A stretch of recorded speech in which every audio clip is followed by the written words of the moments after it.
Yeah, for film criticism last year, Wesley Morris, we would sit around at lunch every day and talk about the real world.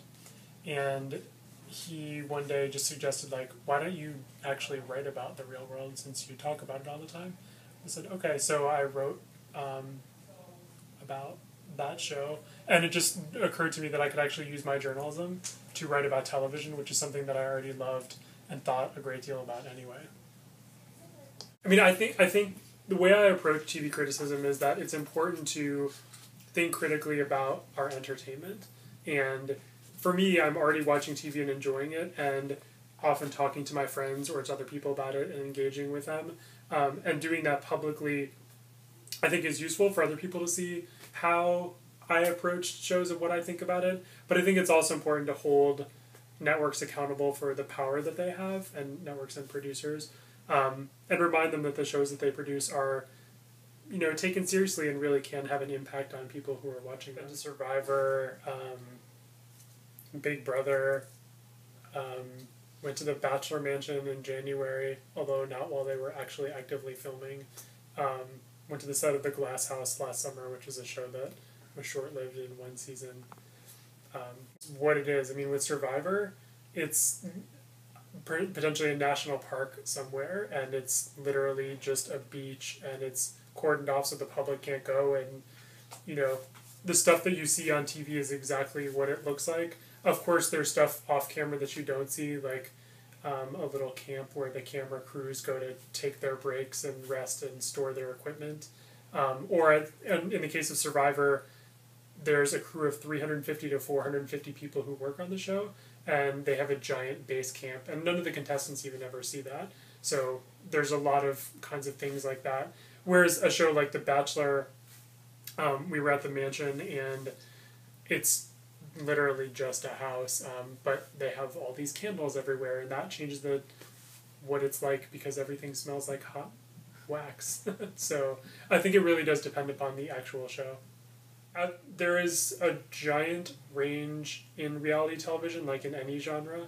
So we definitely have series that are unfortunately staged or scripted, or even stocked with actors, which is disappointing when a producer would pass that, or a network would pass that show off as reality. And then we have shows that are nearly pure documentaries, fly on the wall. The crew is as removed as possible from the experience and is just filming and being as unobtrusive as possible. So there's a giant range, and you're definitely going to get varying degrees of authenticity in that range. So if I'm visiting a set, for example, I mean, nearly always the purpose for visiting the set is to write about it. So, and as a journalist, that's my reason for being there, so I wouldn't accept those kinds of restrictions. If there was something that they asked for some kind of safety or security reason that not be revealed, I would certainly consider that, but that's never happened.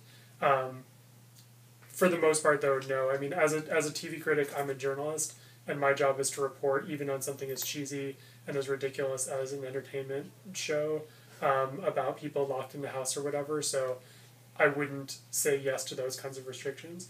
I have, when I went on location with Survivor, I interviewed the contestants before they started the game, and I agreed that I would not reveal their names until after they were officially announced by the network. So I never agreed what I would write about or how I would write it, but I did say, sure, in exchange for this access, I will wait to run my story until a certain date, and I thought that was an acceptable compromise or agreement. Yeah, I mean, well, one thing is celebrities, and this is a cliche, but they really are just real people. And you get everything from people who are amazing and wonderful to people who are totally jerks. Do you know who Lou Diamond Phillips is? It's like a sort of, he used to be on TV shows. He's now kind of does some of these reality shows as like a celebrity contestant. But I met him at a press event, and he couldn't have been warmer and more excited to talk and just really wanted to have a conversation. Whereas Kathy Griffin was just really standoffish and didn't want to talk to me. And it was maybe she just was not interested in talking at that moment, or maybe that's her personality, or maybe it was something about me. So I think it really does vary. But I've met some really amazing people. I'd say the people that are the most significant to me are maybe the ones you haven't heard of, and those are people who work behind the scenes of reality shows and make what happens on camera possible, whether they're the camera crews or the audio engineers or the producers who are sort of setting things up. They're really amazing, and they get no credit at all except for, a tenth of a second at the end of an episode as their name flies by and no one even knows what their job was. So I would say that those people are significant. Conferences are literally about writing and how to be a better writer. And then twice a year I go to LA as a TV critic to what we call the TV Critics Press Tour, where networks present their shows in a series of press conferences and then have opportunities for journalists to interact with talent and ask them questions. And it can definitely be a really surreal experience to be in LA in a big hotel and to be walking into the bathroom past people who are on TV shows that you see all the time, or just to see them standing around, or to see other people sort of like clamoring for their autograph can be a bizarre experience. But it's also really useful as a journalist because they're all there at the same time. I can ask them questions, sit down with people, interview them, and find out more about their jobs and also what they're working on and how a show has gone or what happened on a particular show.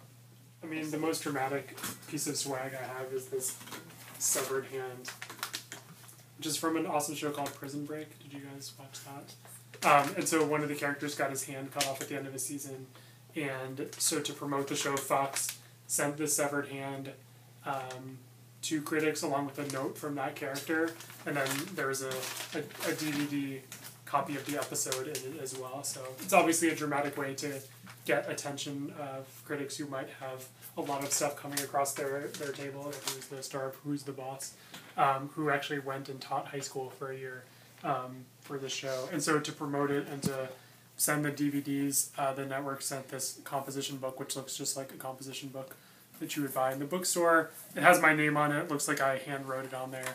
And then the DVDs of that series are in the cover.